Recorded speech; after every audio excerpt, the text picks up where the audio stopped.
So, you want to stop procrastinating. Well, let me tell you, it's a piece of cake, like the one I baked at 3 a.m. last night, while avoiding my deadline for completing this video. But seriously, one of the most baffling mysteries of the modern age isn't why we haven't colonized Mars yet, but rather why we can't seem to do the things we know we should. It's like there's an invisible force field around your to-do list, and every time you try to get close, it zaps you back to scrolling through social media. You're not alone. This phenomenon is as widespread as the conspiracy theory that birds are government surveillance drones. You know what you need to do. There's probably a task you've been avoiding so much that it's practically become a pet. You see it daily, feed it with excuses, and watch it grow. The issue isn't a lack of awareness.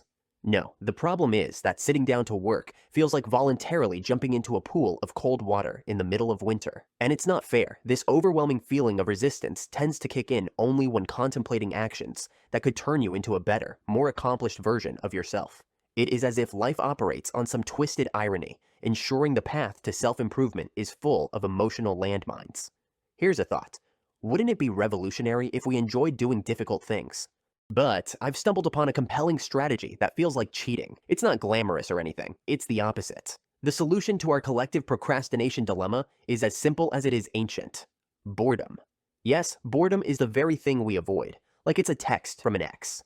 By eliminating all distractions, we're left with no choice but to confront the task we've been avoiding. Think of boredom as your brain's awkward family reunion. It's uncomfortable, and you'd rather be anywhere else. However, eventually, you find yourself engaging in deep conversations with your third cousin, twice removed, about the mysteries of the universe, or, in this case, finally getting that task done. When deprived of alternatives, even the dullest tasks become as appealing as the last slice of pizza at a party. Scientists have proven this with a study where people preferred electric shocks over sitting alone with their thoughts. If that doesn't scream, we're fundamentally weird creatures. I don't know what does. So strip away every possible distraction next time you find yourself avoiding something important. Turn your workspace into a boredom sanctuary, a place so devoid of stimuli that your task becomes the most exciting thing in the world. It's like tricking a cat into taking its medicine by hiding it in food. Sneaky, but incredibly effective. But wait, there's more. Embracing boredom isn't just about getting things done. It's also a gateway to unleashing your inner creative genius. When notifications and cat videos do not constantly bombard you, your mind has the space to wander, and that's when the magic happens. Some of the most incredible ideas in history were born out of moments of sheer boredom. Isaac Newton discovered gravity while sitting under a tree, probably because he had nothing better to do. J.K. Rowling conjured up the magical world of Harry Potter during a long, uneventful train ride.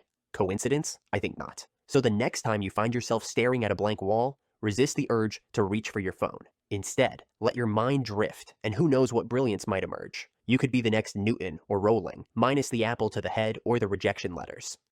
Of course, boredom isn't a silver bullet for procrastination. Sometimes the task is so daunting that even the prospect of watching paint dry seems more appealing. In those cases, try breaking it down into smaller, manageable chunks. Think of it as eating an elephant, one bite at a time, not in one sitting. Unless you're into that sort of thing, there is no judgment here. But let's talk about chunking, the unsung hero of productivity. It's like the Swiss Army knife for getting things done, except instead of a corkscrew and a tiny pair of scissors, it's got the power to turn even the most daunting tasks into bite-sized, manageable pieces. Chunking is breaking a project into smaller, less intimidating parts. It's like looking at a giant, scary elephant and saying, hey, I can't eat this whole thing at once, but I can tackle it one bite at a time.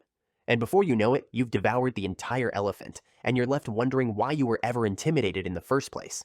But chunking isn't just about making tasks more manageable. It's also about tricking your brain into thinking you're progressing.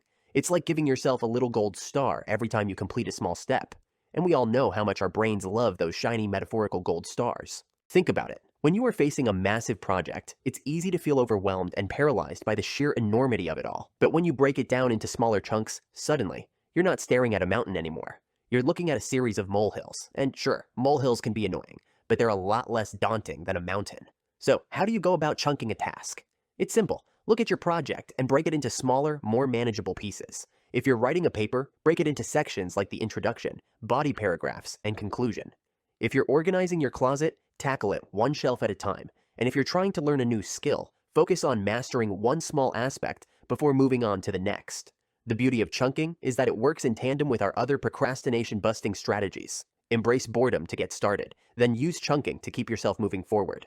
But let's face it, even with the power of boredom and bite-sized chunks, There are times when procrastination seems to have an iron grip on your motivation. It's like trying to pry a bone from a determined dog's jaws. The more you pull, the more it resists. In these cases, it's time to bring out the big guns, the 5-minute rule. The 5-minute rule is like a Trojan horse for your procrastination. It's a sneaky way to get your foot in the door, to trick your brain into getting started. The concept is simple. Commit to working on the task for 5 minutes. That's it. No long-term contracts, no lifetime commitments. Just 300 seconds of your undivided attention. Now, I know what you're thinking. 5 minutes? That's hardly enough time to check my email and tackle a daunting task. But that's precisely the point. The 5-minute rule isn't about completing the task, but starting it. It's about overcoming that initial resistance, that mental barrier that keeps you from taking the first step. Think of it like this. Starting a task is like jumping into a cold pool. The first few seconds are the hardest, but once you're in, you adjust to the temperature and wonder what all the fuss is about. The 5-minute rule is your way of dipping your toe into the water, of easing yourself into the task at hand. And here's the magic of the 5-minute rule. Often, those 5 minutes turn into 10, 20, or even an hour of focused work. It's like a productivity snowball effect. Keeping the momentum is easier once you get rolling. But what if, after 5 minutes, you're still not feeling it? What if the task is still as appealing as a root canal? Well, here's the beauty of the 5-minute rule. You can stop. Yep, you read that right. You can walk away if you're still dreading the task after 5 minutes. The goal is to build a positive association with the work, not to force yourself into misery. However, more often than not, you'll find that the most challenging part was getting started. Once you're over that initial hump, the task becomes more manageable, even enjoyable. The adage goes, an object at rest stays at rest, and an object in motion stays in motion. The 5-minute rule is your way of setting yourself in motion. So the next time you find yourself in a staring contest with a task you've been avoiding, try the 5-minute rule. Set a timer if necessary, but don't focus on the countdown. Instead, focus on the work, on taking that first step. And if, after 5 minutes, you're still not in the groove, permit yourself to step away. The important thing is that you showed up, tried, and are one step closer to beating procrastination at its own game. Alright folks, it's time to wrap up this wild ride through the wacky world of procrastination. We've learned that boredom, chunking, and the 5-minute rule are the holy trinity of productivity. They're like the superhero team of getting things done, each with unique powers. Boredom is the brooding, misunderstood hero, a key to unlocking your potential. Chunking is the strategic mastermind, breaking down even the most formidable tasks into manageable morsels. And the 5-minute rule? The charismatic charmer convinces you to take that first step, even when you'd rather be anywhere else. When procrastination rears its ugly head, and your to-do list seems more daunting than a fire-breathing dragon, call upon the 3 musketeers of motivation. Boredom, the unlikely hero, will clear the path for productivity. Chunking, the strategic genius, will help you slay that dragon one scale at a time. And the 5-minute rule, the dashing rogue, will charm you into taking that first step. With these 3 musketeers by your side, you'll be swashbuckling your way through tasks faster than you can say, all for one and one for all. So sharpen your sword, don your cape, and prepare to embark on a grand adventure from Procrastination Nation to Productivity Powerhouse. But hey, don't just take my word for it. Try these techniques out for yourself and see if they work. After all, everyone's procrastination style is as unique as their fingerprint. So, dear adventurers, did this unconventional guide to beating procrastination meet your expectations? Or do you still find yourself reaching for that cake at 3 a.m.? Let me know in the comments below.